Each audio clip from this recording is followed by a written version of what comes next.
remember spending about a month chasing down payment from a client, all because I made one critical mistake, which was not sending an invoice to the client. I'm about to share with you exactly how I fixed this mistake, plus the 6-step system I used to get paid faster even with subsequent clients. I'm hoping you stick around to the end of this video because I'm going to be sharing with you one email technique that helped to cut down my average payment time from 30 days to 7 to 8 days. I'm going to be addressing two sets of people. Those who send invoice and have to wait and wait and wait before they get payments, and those who don't even know that they need to send invoices for the job they do. All they do is send account number, type their account number. They are not doing it professionally. Or those that don't even know how to properly send an invoice. I did for all of una. So what's up, freelancers?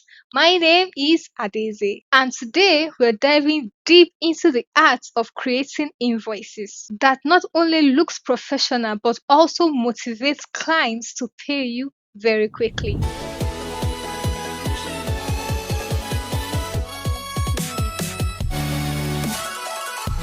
First, let's talk about why clients delay to pay you in the first place. Here is what most freelancers get wrong. They think that an invoice is just about the money they are to be paid. But clients process invoice emotionally first, then logically second. That's why we need to understand the 3 psychological barriers to payments. Number 1, confusion. If your client doesn't immediately understand what they are paying for. Number 2, friction. If paying you is inconvenient or overcomplicated, maybe you have sent an account number that is not possible. And when you're invoicing, you give them as many options as possible for them to pay so that if one did not work, the other one will work, and they don't have to be doing back and forth to tell you, this account number did not work. Can you give me another one? They will get tired and move on to the next person. Number 3, being forgotten. If your invoice gets lost in their inbox chaos, don't worry. I'll share with you a 6-step system that helps you create a good invoice as a freelancer. And step 4 is where most freelancers mess up completely. Step 1, the strategic invoice number. Don't just use 001, 002, 003 to number your invoice. Instead, use a system like the year, the client name, and the number. For instance, 2005 dash the client's name dash 001.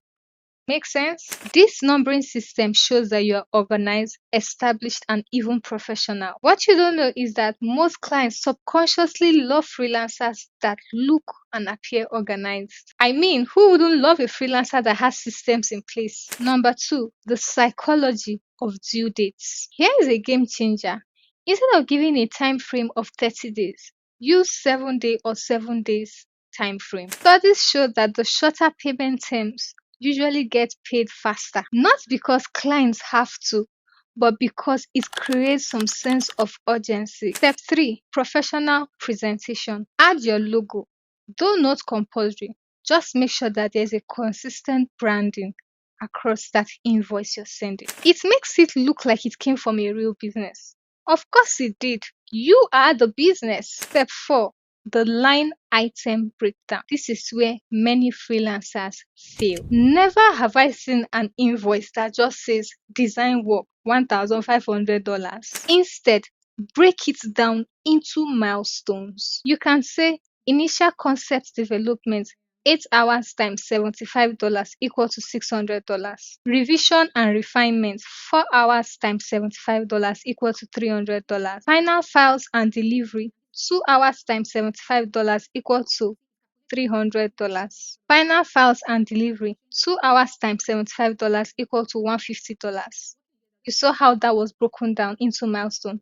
This transparency of breakdown into milestones builds trust and makes the client see the value they are getting. Step 5, include payment method. Offering multiple payment options increases your payment speed by 60%. We are talking giving them your gray account, your gig pay, your Stripe, your PayPal, or even your traditional bank account, depending on the case. Step 6, the email strategy. This is where the magic happens, and I'll show you in the course of this video. So relax, relax, I'll show you. Here is a demonstration on how to set up an invoice using invoicegenerator.com. I can click here to add my logo. I just created a quick logo for you to see. You can see how it's looking. Now, this is where you add your invoice number like I taught you, where I said instead of doing 001, you can give your invoice like this 2005. Client's name, let's give client name Brian Mark. Then we can give 001, right? Then who is this from? This is from Daisy. You can put your full name, bill to Brian Mark. Ship to, since it's a service, you're not shipping anything and this is optional. Now, this is your line item. I've entered the first two just before now. I can enter a third one here. Files name delivery, and this is for 2 hours. This is where I come to put the quantity. In this case, my quantity is the time I spend, and I'll put 2 here and put 75. You see, it calculates by itself using this invoicegenerator.com.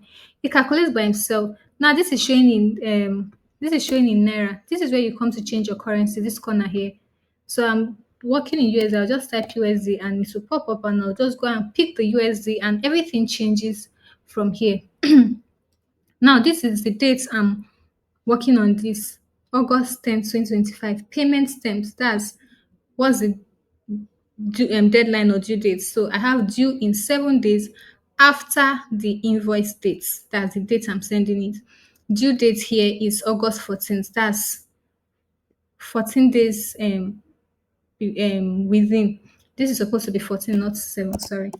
So PO number, you're not selling a product, so you don't need it. This is not compulsory to you. But you can see how all of this has calculated everything for me.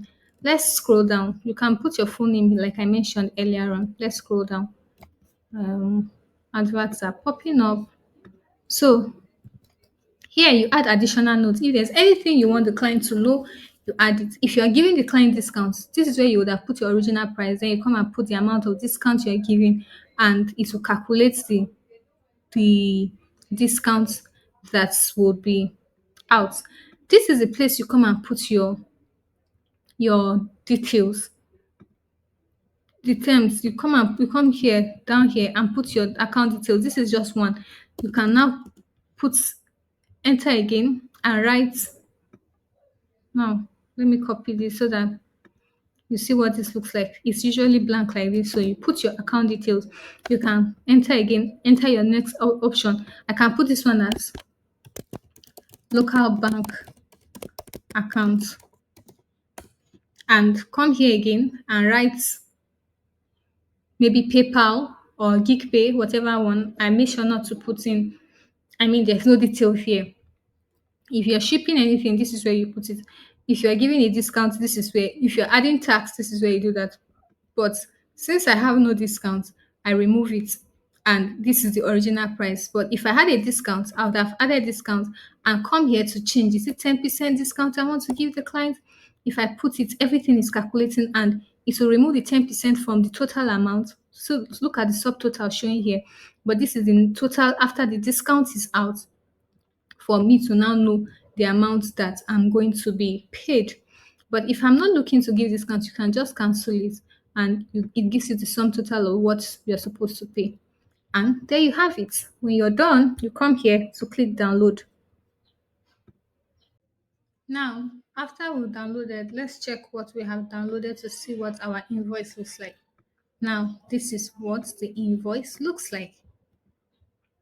Doesn't this look professional to you? Than just sending your email the way it's supposed to be, the way you've been sending it. Now, this is the invoice number. Okay, the mistake we made was to add hash again when we were creating the invoice.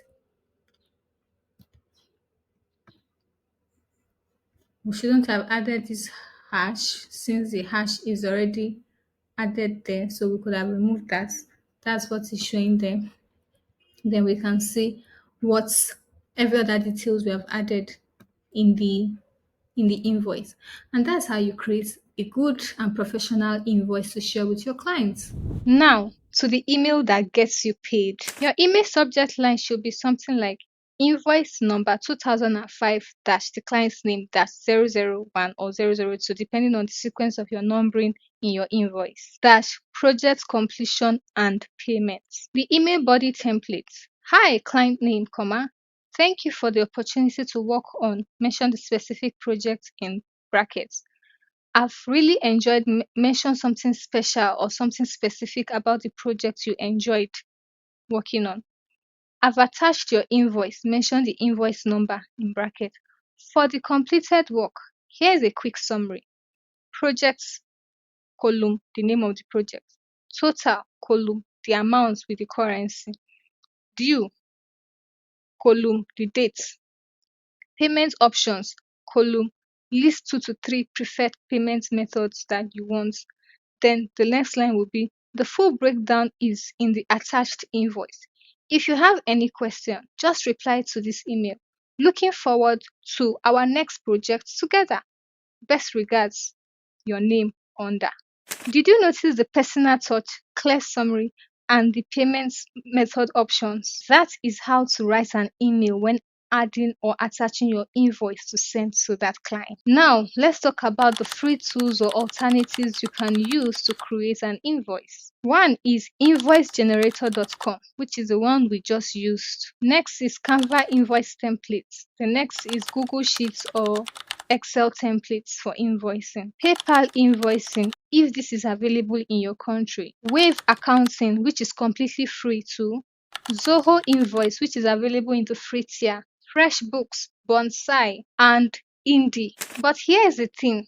The tool doesn't matter as much as the system. You can implement everything I've shown you with any of these platforms. So, let's recap. Strategic invoice numbering for credibility. Shorter payment terms for urgency. Detailed line items for transparency. Multiple payment options for convenience. Then lastly, the psychology-based email technique. Remember the mistake I mentioned at the beginning of this video?